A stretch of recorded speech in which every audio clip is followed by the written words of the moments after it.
అందరికీ నమస్తే అండి. Welcome back to our channel. ఇవాల్టి వీడియోలో నేను కార్తీక పౌర్ణమికి కావాల్సిన పూజా సామాను షేర్ చేస్తున్నాను. మనం ఇంట్లో ఒత్తులు వెలిగించుకొని పూజ చేసుకోవడం గురించి కానీ, దేవాలయానికి తీసుకువెళ్ళేవి కానీ అన్నీ కూడా ఈ వీడియోలో ఏమేమి వస్తువులు అవసరమవుతాయని చూపిస్తున్నానండి. ముఖ్యంగా మనకి ఇంట్లో పూజ చేసుకోవడం కోసం కూడా ఈ విధంగా స్వామివారి, అమ్మవారి చిత్రపటాలు అయితే అవసరమవుతాయి.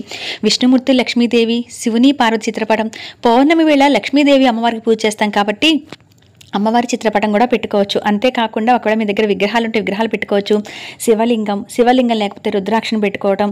ఇలా ముఖ్యంగా మీరు ఎలా చేయదలుచుకుంటే పూజ ఎక్కడ చేస్తున్నారో చూసుకొని దాని ప్రకారం ఏర్పాటు చేసుకోండి. అలాగే ముఖ్యంగా వచ్చేసి తులసి చెట్టును కూడా తెచ్చి పెట్టుకోవచ్చు. అయితే సత్యనారాయణ స్వామి వ్రతాలు చేయాలనుకున్న వారు స్వామివారి చిత్రపటం అవసరమవుతుంది. కేదారేశ్వర స్వామి వ్రతం చేయాలనుకుంటే మనకి ఎలాగో శివుని పార్వతి చిత్రపటం సరిపోతుంది. అలాగే రాతిగోరమ్మ, ఆనవాయితీగా వచ్చిన రాతిగోరమ్మ కానీ లేదా ఇటువంటి రాతిగోరమ్మ సెట్ ఉన్నా పెట్టుకోండి. ఇక శుభకరంగా పసుపు కుంకంతో సామాను మొదలు పెడదామండి. పసుపు కుంకం అయితే అవసరమవుతుంది.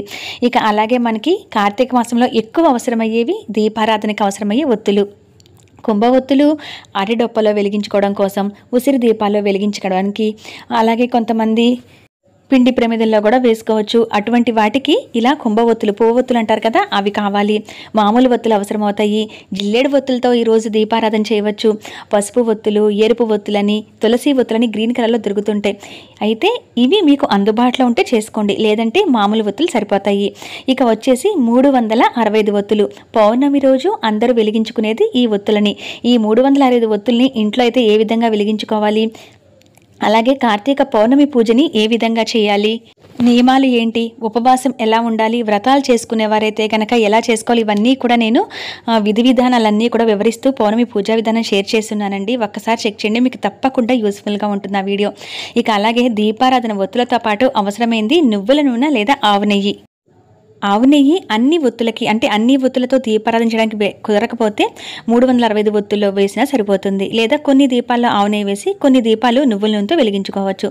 ఇక పూజకి అవసరమయ్యే ధూప్ స్టిక్స్, అగరబత్తీలు, విభూది, చందనము, జవ్వాది పౌడర్ అందుబాటులో ఉన్నట్లయితే పూజ చేసే ప్రదేశంలో అంతా చల్లండి. దీపారాధన చేసే నూనెలో వేసినా కూడా చాలా మంచి వాసన వస్తూ ఉంటుంది.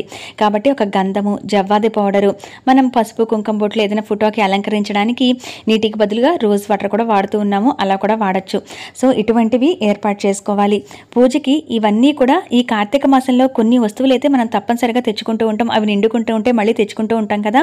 కాకపోతే పౌర్ణమి కంటూ కొన్ని ప్రత్యేకంగా తెచ్చుకోవాల్సి ఉంటాయి కాబట్టి ఈ పూజా సామాన్లు అవి కూడా షేర్ చేస్తాను. అలాగే పంచగవ్యాలు దొరికితే కనుక వాటిలతో దీపారాధన చేసుకోవచ్చు. ఇక ముఖ్యమైనవి ఉసిరికాయలు. ఉసిరికాయ దీపారాధన ఈ కార్తీక మాసంలో ఎంతో ప్రత్యేకతగా చేస్తూ ఉంటాము. రాతి ఉసిరికాయలు అంటాం కదండి, పెద్దవి. వీటిని కూడా ఎలా వెలిగించుకోవాలని నేను ఒక వీడియో అయితే షేర్ చేస్తున్నాను. అరటి డొప్ప దీపాలు వెలిగించుకోవచ్చండి. చిన్న చిన్న మొక్కలుగా కట్ చేసి వెలిగించవచ్చు. లేదంటే కనుక ఇలా వీటిల్లోనే వరుసగా పెట్టి పువ్వు ఒత్తులు వేసి, ఇంత కుంభొత్తులు చూపించాను కదా, వాటిని వేసి దీపాలు వెలిగించవచ్చు. అది దేవాలయంలో కానీ ఇంట్లో కానీ. కాబట్టి అరటి డొప్పలు అవసరమవుతాయి. ఇంట్లో 365 ఒత్తులు వెలిగించుకోవాలనుకున్నా లేదా దేవాలయానికి వెళ్ళి వెలిగించాలనుకున్న ఇటువంటి ప్రమిదలు అయితే కొత్తవి అవసరమవుతాయి. ఆ ప్రమిదలు తెచ్చిపెట్టుకొని అలంకరణ చేసుకొని 365 ఒత్తులు వెలిగిస్తాం. దేవాలయానికి వెళ్ళి వెలిగించాలంటే అవన్నీ కూడా నేను ఎలా వెలిగించాలో ఒక వీడియో అయితే పెడతాను. ఏర్పాటు అనేవి, అలంకరణ అనేవి మన ఇంట్లోనే చేసుకొని వెళ్ళొచ్చు. అలాగే ఈ చిన్న ప్రమిదలు తెచ్చుకున్నారనుకోండి, మనకి ఉసిరికాయ అనేది సహజంగా నిలబడదు కదా. ఈ చిన్న దీపం ప్రమిదలు అనేవి రూపాయి ప్రమిదలని ఉంటూ ఉంటాయి. ఇవి తెచ్చుకుంటే కనుక ఆ ఉసిరికాయని వాటి మీద నిలబెట్టచ్చండి. చక్కగా నిలబడతాయి. మనం దీపాలు వెలిగించుకున్నప్పుడు అటు ఇటు కదలకుండా ఉంటాయి. అలాగే కొబ్బరి అంతా తీసేసిన తర్వాత ఈ విధంగా చెక్క ఉందనుకోండి, దీంట్లో కూడా 365 ఒత్తులు వేసి వెలిగిస్తూ ఉంటారు.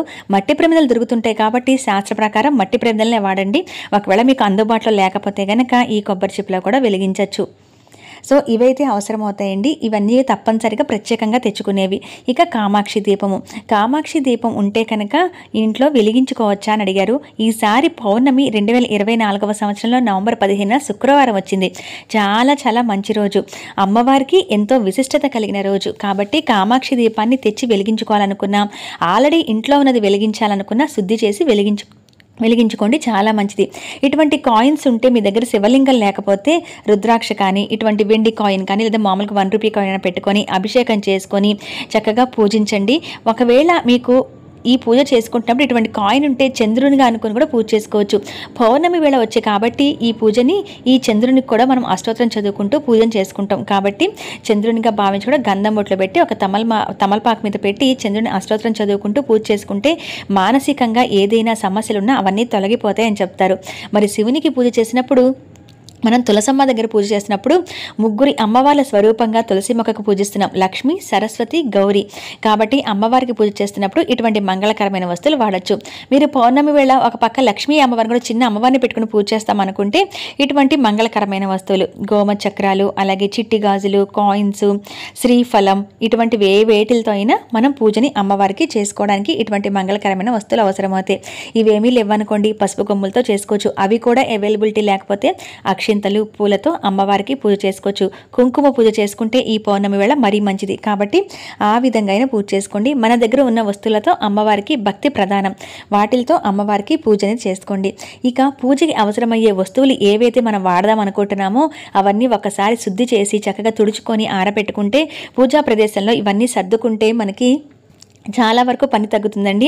అయితే ప్రమిదలకి వాటికి గంధం బొట్లు కూడా పెట్టుకోవాలనుకుంటే ముందుగానే అలంకరణ చేసి కుందులకి వాటికి చెంబుకి ఇవన్నిటి కూడా అలంకరణ చేసి పెట్టుకోవచ్చు ముందుగానే.